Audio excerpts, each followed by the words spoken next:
Hello, dear students. Today I will start a new chapter, chapter 1 of class 11th. Name of the chapter is the world of living. In this chapter we will discuss about the livings. We know that plants, animals, bacteria and fungi are living organisms, whereas bricks, stones and rocks are non-living. Viruses are neither plant nor animal. We will not go in detailed discussion of viruses. Also, you might instantly recognize a living object and distinguish it from a non-living one. What makes something alive? If we go into this detail, then this is the topic that we will discuss here in our class today. Word of living. What is living? Here you can see some pictures. In these pictures you can see a seedling developing in a plantlet of wheat seedling. You can see birds, they are copulating, and you can see there is a tremendous biodiversity of life forms.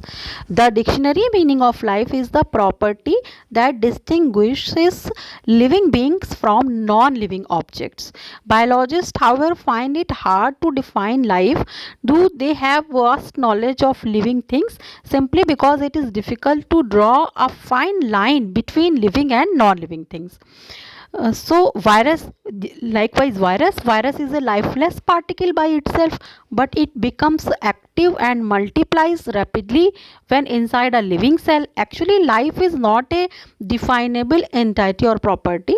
Rather than trying to define life precisely, we will focus some terms. Then proceed. Characters of living. When we go through in detail a study of all living beings shows that from lower organism to the higher organism, the life has passed to simple to complex structural hierarchical levels. Besides it, you can see some terms on the slide. Characters of living: growth, reproduction, irritability, metabolism, levels of organization. Now we will discuss all this in stepwise, sequence by sequence. Okay, students? So what is living? First character of a living is growth, but that growth should be internal, not from outside. Means when you see sometimes कभी कभी आपने देखा होगा कि जैसे रेत के टीले होते हैं, या कहीं कहीं आपने देखा होगा कि आप कभी घर चले गए और वहाँ पर टेबल पर कुछ भी नहीं था और आप आने के बाद उस पर मिट्टी का ढेर लग गया, पाइल ऑफ स्टोन्स या डस्ट हो गया, लेकिन वहाँ पर डस्ट पार्टिकल्स हो गए. तो इसका मतलब ये नहीं कि वहाँ पर वो डस्ट है वो ग्रो कर रही है तो उसको हम बोलेंगे कि उसमें ग्रोथ हो रही है इसलिए वो लिविंग है. नो, ऐसा हम नहीं कह सकते. All organisms grow, develop and reproduce. तो लिविंग के लिए ग्रो का मतलब है कि जो ग्रोथ होनी चाहिए फ्रॉम इनसाइड होनी चाहिए, इंट्रिंसिक होनी चाहिए, यानी कि जो ऑर्गेनिज्म या जो स्ट्रक्चर डेवलप कर रहा है उसका सोर्स उसके अंदर होना चाहिए. ठीक है. सो growth is increase in mass. What is growth? Growth is increase in mass or overall size of a tissue or organism or its parts. Okay, students, what is growth? What is growth? Growth is increase in mass or overall size of a tissue or organism or its parts is called growth. यहाँ देखिए आपको screen पर एक slide पर बच्चा एक दिखाई दे रहा है, एक स्वीट सा बेबी है. ये बेबी देखिए पहले कितना छोटा सा है, फिर ये ग्रो किया है. इसके बाद अगर इसके और आगे के स्टेजेस हम देखते तो हमें वो स्टेजेस भी दिखाई देते. Okay, students, growth occurs due to synthesis of two different kinds of substances. These substances are protoplasmic substances such as cytoplasm and nucleus, and apoplasmic substances like fibers, connective tissue, matrix of bone marrow, cartilage. Okay, students, तो जो ये इसे ज़्यादा यहाँ पर और मैं आपको डिटेल में नहीं बता रही हूँ, बस मैं इतना बताना चाह रही हूँ कि जो एक सेल है, जब एक सेल ग्रो करती है, डिवाइड करती है, नंबर में कई सेल्स बनाती हैं, तो सेल के अंदर का साइटोप्लाज्म डिवाइड करता है, इंक्रीज़ होता है. उसके न्यूक्लियस के अंदर जो क्रोमोसोम होता है वो डिवाइड करता है और इंक्रीज होता है। सो यू कैन सी कि जो ग्रोथ हम किसे कहेंगे, तो एक्चुअली दो ही चीज़ें हैं, increase in mass and overall size. तो इसे ही हम बोलेंगे कि ये क्या है। अगर हम इसे ब्रीफ करें तो ग्रोथ यही है। Okay student, growth is the result of metabolism. तो अभी आगे हम अपनी स्लाइड्स में मेटाबॉलिज्म को भी डिस्कस करेंगे। तो ग्रोथ के लिए आई थिंक फीचर्स जो हैं, करेक्टरिस्टिक फीचर, तो मॉर्फोजेनेसिस है, डिफ्रेंसिएशन है। डिफ्रेंशिएशन मीन्स पहले कोई सेल, एक सेल से ही जाइगोट होता है, वो जाइगोट एक सेल से कई सारी सेल्स बनाता है। तो एक सेल से देखिए एक ये बेबी बना है, फिर उसके बाद वो और उसकी साइजेस बढ़ते जा रही हैं। तो डिफ्रेंसिएशन और मॉर्फोजेनेसिस, मॉर्फोजेनेसिस मतलब डिफरेंट डिफरेंट स्ट्रक्चर का फॉर्मेशन, डिफरेंट डिफरेंट पार्ट्स का फॉर्मेशन। और डिफरेंशिएशन क्या है कि कोई एक सेल है, बेसिकली सभी सेल्स जो होती हैं उनका स्ट्रक्चर फंक्शन सेम होता है, लेकिन आप जानते हैं कि हमारी बॉडी में मसल सेल्स हैं, नर्व सेल्स हैं, कनेक्टिव टिश्यूज़ हैं। तो ये सारे क्या हैं, ये बेसिकली एक ही प्रकार की सेल्स से बनते हैं, लेकिन उन सेल्स में क्या हो जाते हैं, मॉडिफिकेशंस हो जाते हैं। तो सेल्स में जो मॉडिफिकेशंस हो जाते हैं, जो चेंजेस आते हैं, वही क्या है, सेल डिफरेंशिएशन उसी को कहते हैं। तो ग्रोथ के लिए, ग्रोथ क्या है, mass in number and size and what are the basic features of growth, कि आप मतलब क्या इवेंट्स होती हैं ग्रोथ में। तो मॉर्फोजेनेसिस होती है, डिफरेंशिएशन होता है। Okay students, differentiation results in increasing diversity of cells. Some cells form nervous system, some others form heart, some circulatory system, and so on. Cells of the nervous system are different both in structure and function from those of circulatory system. Attainment of such structural and functional diversity in the main feature, this is known as differentiation. Okay student, so we discussed one point, growth. Now we will proceed our next feature of the living being, that is reproduction. All organisms grow, develop and reproduce. Increase in mass and or overall size was growth. Growth occurs due to synthesis of two different kinds of substances. Then what is reproduction? Now we will discuss the reproduction. What is, so you can see here uh, two types of reproduction here written in the slide, that there are two type of reproduction, asexual reproduction and sexual reproduction. So you are well aware of basic meaning of the reproduction. You know many important characters, that you know that reproduction is very important characteristic feature of the living beings. Actually, what is reproduction? Reproduction is capacity to replicate and form offsprings similar to their parents. जैसा कि parents दिखाई देते हैं, बिल्कुल वैसे ही अगर offsprings बनते हैं, प्रोजेनी बनते हैं, तो यही बनना ही क्या कहलाता है, रिप्रोडक्शन कहलाता है। और ये रिप्रोडक्शन में कभी ऐसा होता है कि एक ही टाइप के इंडिविजुअल इन्वॉल्व होते हैं और वो एक नया स्ट्रक्चर बना सकते हैं, कभी दो टाइप के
ये डिस्कशन दिया हुआ है, आप इसे अपनी कॉपी में नोट डाउन भी करेंगे और आपको मे बी मेरा जो डिस्कशन है इसके बाद आपको बुक में लिखा हुआ डिस्कशन जो है वो समझ में आएगा। और एक्चुअली आपकी बुक में homeostasis a function of regulatory system इस नाम से भी एक टॉपिक दिया है थर्मो रेगुलेशन का। तो all organisms maintain relatively constant internal conditions different from their environment. Her organism का क्या है कि वो उसके अंदर की जो बॉडी का अंदर का पूरा सिस्टम है उसे कांस्टेंट कंडीशन में बनाए रखता है। लेकिन भाई अगर कोई लगातार फूड इंटेक कर रहा है और लगातार उसमें कुछ ब्रेक डाउन हो रहा है तो कैसे वो इस कांस्टेंट कंडीशन को मेंटेन रखेगा। तो वो यानी कि उसे और भी कुछ चीज़ें उसे यानी कि अपने टेम्परेचर को अपने एनवायरनमेंट को अडॉप्ट करने के लिए कुछ स्पेशल मैकेनिज़्म की ज़रूरत होगी। तो वो जो स्पेशल मैकेनिज़्म होती है जिसकी वजह से कोई जो एनवायरनमेंट है वो लगातार चेंज हो रहा है और चेंज इन एनवायरनमेंट की वजह से इंडिविजुअल की बॉडी में कुछ सब्सटेंसेस, कुछ मटेरियल्स, कुछ कंपाउंड्स आते जा रहे हैं, उनका ब्रेकडाउन भी होता जा रहा है उसकी बॉडी में कुछ सब्सटेंसेस का। उसके बावजूद कैसे कोई organism relatively constant internal condition को बनाए रखता है, तो उसे हम कहते हैं homeostasis, maintenance of a dynamic constituency of the internal environment, या स्टेडी स्टेट को बनाए रखना ही क्या है, होम्योस्टैसिस है। थोड़ा बहुत आप ये इसके बारे में जानते होंगे और इसे हमने 10th लेवल पर जब पढ़ते हैं तब भी पढ़ते हैं। होम्योस्टैसिस यानी कि बॉडी के अंदर जितने भी फ्लूइड्स हैं, आयंस हैं, उन सब का एक डेफिनेट लेवल में बने रहना चाहिए। अगर वो नहीं इस रूप में बने रहेंगे तो कोई डिजीज़ हो जाती है। जैसे कि आप जानते हैं कि ब्लड में ग्लूकोज का लेवल कितना होना चाहिए, 100 मिलीग्राम इन 100 ml ब्लड। तो लेकिन अगर उतना नहीं होगा, उससे ज़्यादा बढ़ेगा तो ग्लूकोज तो डायबिटिक कंडीशन हो जाएगी। यानी कि होम्योस्टैसिस बहुत इंपॉर्टेंट फिनोमिनन है। यानी मेटाबॉलिज्म जब चलती है, यानी कि ब्रेकडाउन यानी कैटाबॉलिज्म और सिंथेसिस एनाबॉलिज्म होती रहती है, तो ये सब होते हुए भी कैसे बॉडी के अंदर एक कांस्टेंट इन्वायरमेंट को बनाए रखना है, एक स्टेडी स्टेट को बनाए रखना है, तो उसके लिए जो एक सिस्टम है उसे हम कहते हैं homeostasis, maintenance of a dynamic constituency.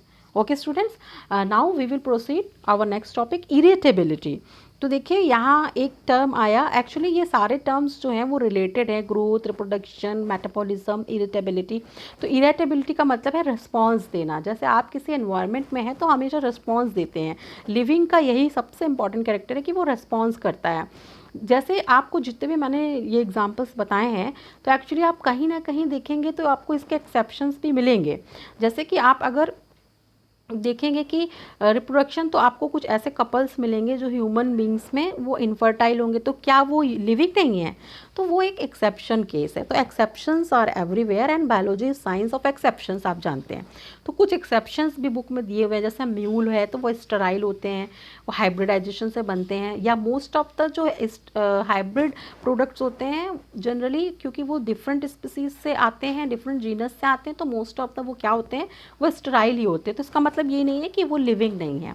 या इसी तरीके से हम देखें रिप्रोडक्शन का, ये तो हमने डिस्कस किया। इस तरह से ग्रोथ के बारे में, मतलब यानी कि आप कहने का मतलब है कि कुछ जो आपकी बुक में एक्सेप्शंस भी दिए हुए हैं इन टॉपिक्स से रिलेटेड, तो आप उनको अंडरलाइन करके नोट कर लेंगे। कभी कभी उनसे कुछ पॉइंट पुटअप किए जाते हैं, और अगर किसी को कुछ समझ में नहीं आएगा तो वो कमेंट बॉक्स में लिखेगा और कि ये बात, ये पॉइंट है जो समझना चाहते हैं, तो उसके लिए अलग से एक वीडियो मैं अपलोड कर दूँगी। ओके स्टूडेंट, तो अब हम यहाँ पर इरिटेबिलिटी देख रहे थे भाई। तो इरिटेबिलिटी क्या है कि जो एनवायरनमेंट हमें मिलता है, जिस एनवायरनमेंट में हम रहते हैं, हमेशा हमें कोई भी लिविंग है तो उसको रिस्पॉन्स करता है।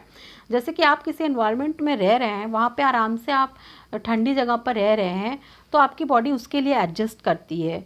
तो इसीलिए आपने देखा होगा डिफरेंट चेंजेस होते हैं जो हाई एल्टीट्यूड्स पर लोग रहते हैं, तो वो तो एक अलग कंडीशन है, वो एडेप्टेशन हुआ। लेकिन यहाँ पर हम बहुत स्मॉल लेवल की बात कर रहे हैं, बहुत माइन्यूट ऑब्जर्व आप करिए, इसे माइन्यूट ऑब्जर्वेशन में लेकर आइए डिस्कशन को, तो आप समझ पाएंगे कि इरिटेबिलिटी मतलब रिस्पॉन्स करना, जैसे कि आप किसी भी इन्वायरमेंट में हैं, किसी ने आपको पिन चुभोई तो आप चिल्लाएंगे, वो इमीडिएट रिस्पॉन्स होगा।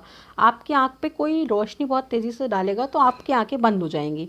तो इस टाइप का जो रिस्पॉन्स होता है, जो इंडिविजुअल्स जो लिविंग ही रिस्पॉन्स करते हैं, ये तो, या आप जैसे अमीबा है तो उसके आसपास कहीं एसिड कोई डाल देगा, या कोई भी इंसेक्ट है उसके आसपास कोई एसिड डाल देगा, तो वो क्या करते हैं, रिस्पॉन्स करते हैं। रिस्पॉन्स में वो वहाँ से रन अवे कर सकते हैं, या उस कंडीशन को कैसे फेस करना है उसके लिए वो कोई और रिस्पॉन्स कर सकते हैं। तो यही जो रिस्पॉन्स करने की एबिलिटी है, इसे ही इरिटेबिलिटी कहते हैं। तो all organisms handle chemicals entering their bodies. All organisms therefore are aware of their surroundings. हर ऑर्गेनिज्म अपने वातावरण परिसर के प्रति क्या होता है, सजग रहता है, और यही जो सजगता है इसे ही इरिटेबिलिटी कहते हैं, और यही लिविंग का एक बहुत इम्पॉर्टेंट कैरेक्टर है। Irritability is the ability to sense their surroundings or environment and respond to these environmental stimuli, which could be physical, chemical or biological. We sense our environment through our sense organs. Plants respond to external factors like water, light, temperature, tropism movement आपने पढ़ा है, tropic movements आपने पढ़ी हैं, thigmotropism पढ़ा है, phototropism पढ़ा है, जियोट्रॉपिज्म पढ़ा है। तो वो क्या है, वो अपने एनवायरनमेंट को क्या है, कोई रिस्पॉन्स है एनवायरनमेंट का, कोई के लिए पौधों का। तो इस तरह से जो भी सजीव होता है वो रिस्पॉन्स करता है अपने एनवायरनमेंट के लिए। तो यही कंडीशन, यही फेनोमेनन या यही कैरेक्टर जो है उसे क्या कहते हैं, इरिटेबिलिटी कहते हैं। तो इस तरह से आपने देखा कि हम लिविंग बींग्स के लिए ये जो हमने यहाँ पर लिखे हुए थे कि ये जो टॉपिक्स हैं, ग्रोथ, रिप्रोडक्शन, मेटाबॉलिज्म, इरिटेबिलिटी, इन्हें हमने अच्छे से डिस्कस किया। इसके अलावा एक और आप देखते हैं कि इम्पॉर्टेंट फीचर जो है, एक और इम्पॉर्टेंट फीचर आपको मिलता है, वो है बेटा लेवल ऑफ ऑर्गेनाइजेशन। तो लेवल ऑफ ऑर्गेनाइजेशन जो है वो सबसे ज़्यादा इम्पॉर्टेंट आ जाता है, क्योंकि जब हम बात करते हैं लेवल ऑफ ऑर्गेनाइजेशन की, तो आप देखेंगे कि कितने सारे टाइप के एनिमल्स या प्लांट्स पाए जाते हैं, या फंजाई पाया जाता है, एल्गी पाया जाता है। Despite the extraordinary diversity, organisms have many things in common. Even the most diverse forms of organisms, fungi, plant, insects, built of cells, सभी सेल्स के बने हुए हैं, that are similar in their internal structure and function. तो ये इसके बारे में हम थोड़ा देखेंगे, the basic features of living organisms, जो कि यानी कि लेवल ऑफ ऑर्गेनाइजेशन के बारे में हम देखेंगे। तो कुछ बेसिक पॉइंट्स होते हैं, जैसे कि highly organised and complex entities formed of one or more sales, यानी कि जो कॉम्प्लेक्स ऑर्गेनिज्म है, या हायर ऑर्गेनिज्म है, या हायर प्लांट है, एनिमल है, मल्टी सेलुलर्स हैं, तो वो एक से ज़्यादा सेल के बने होते हैं। उनमें बहुत सारी केमिकल प्रोसेस होती हैं जिससे हर सेल में होने वाली प्रोसेस को कोऑर्डिनेट किया जा सके, उसे रेगुलेट किया जा सके, ठीक है। और साथ ही साथ ये जो लिविंग, साथ ही साथ अगर हम इसी तरह से देखें तो बायोलॉजिकल ऑर्गेनाइजेशन स्टार्ट होता है सब माइक्रोस्कोपिक लेयर से। तो यही देखिए यहाँ पर आपका सबसे पहले लिखा है मॉलिक्यूल्स लिखा है। Biological organisation starts with sub microscopic molecular level, passes through microscopic cellular level and microscopic और macroscopic organismic level and ends in ecosystem and the biosphere. तो अभी यहाँ हम लेवल ऑफ ऑर्गेनाइजेशन की जो बात कर रहे हैं, लिविंग बीइंग की बात कर रहे हैं, केवल एक इंडिविजुअल की बात कर रहे हैं, तो हम सिर्फ ऑर्गन सिस्टम लेवल तक आएंगे। यानी कि देखिए, जिन्हें हम अपनी नेकेड आई से नहीं देख सकते, सिर्फ माइक्रोस्कोप की मदद से देख सकते हैं, तो वो लेवल किस में आते हैं, वो माइक्रोस्कोपिक लेवल हैं। जैसे कि आप यहाँ पर देखिए, ये मॉलिक्यूल्स हैं और ये सेल है और टिश्यू है, तो इन ये जनरली आपका क्या है, माइक्रोस्कोपिक लेवल है। यानी आप जानते हैं कार्बन है, हाइड्रोजन है, ऑक्सीजन है, ये सब मॉलिक्यूल्स होते हैं।